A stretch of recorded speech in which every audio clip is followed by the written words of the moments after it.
문재인 정부 마지막 국정감사가 법사위 등 12개 상임위원회에서 진행 중인데요. 대선판을 달구고 있는 대장동 개발 특혜 의혹과 고발 사주 의혹이 동시에 화두로 오른 가운데 여야가 기싸움을 벌이고 있습니다. 국회 취재기자 연결하겠습니다. 이승국 기자. 네, 국회 국정감사 이틀째를 맞아 12곳 상임위원회에서 감사가 열리고 있습니다. 법사위와 국토위 등 이른바 대장동 의혹과 관련이 있는 상임위에서 여야가 치열하게 맞붙고 있는데요. 먼저 법무부 등에 대한 법사위 국감에서는 본격적인 질의 시작 전부터 여야의 기싸움이 오갔습니다. 의사진행 발언을 통해 국민의힘 의원들은 대장동 의혹 연루 인물에 대한 출국 금지 내역 등을 제출해달라고 요구했고, 민주당 의원들은 고발 사주 의혹과의 연관성 확인 차원에서 윤석열 전 검찰총장의 재직 당시 징계 의결서 제출 등을 요청했습니다. 본질에서도 여야는 박범계 법무부 장관을 상대로 대장동과 고발 사주 의혹을 고리로 상대방 여론조사 1위 대선 주자를 정면으로 겨냥했습니다.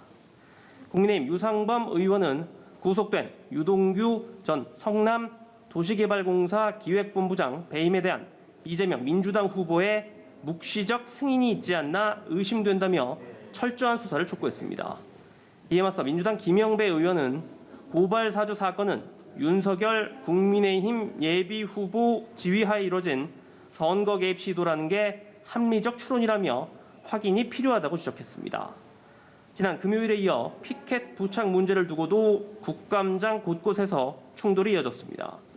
국토부에 대한 국토위 국감과 행안위의 경찰청 국감에서는 각각 대장동 특검 수용 촉구 피켓과 대장동 관련 문구가 적힌 마스크 착용을 놓고 여야 간 공방 끝에 한때 정회가 됐습니다.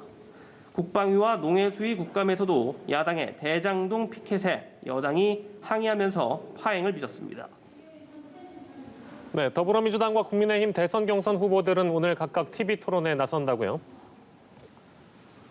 네, 먼저 더불어민주당 대선 주자들은 오늘 오후 5시 50분 13번째 TV 토론에서 맞붙습니다. 100분 동안 진행되는 토론에서는 대장동 의혹과 관련한 이재명 후보의 책임론이 주요 쟁점이 될 전망입니다. 민주당은 오는 9일과 10일 각각 경기와 서울 두 곳의 지역 순회 경선만을 남겨두고 있습니다. 2차 컷오프 결과 발표를 사흘 앞둔 가운데 8명의 국민의힘 대선 경선 예비 후보들도 TV 토론에서 격돌합니다. 토론은 경제 분야에 대한 공약 검증 토론과 주도권 토론 방식으로 1시간 50분간 진행되는데요. 윤석열 후보의 이른바 위장당원 발언, 그리고 앞선 토론에서 손바닥에 왕이라는 글자를 적고 나온 것 등을 두고 경쟁 주자들의 공세가 집중될 것으로 보입니다. 지금까지 국회에서 전해드렸습니다.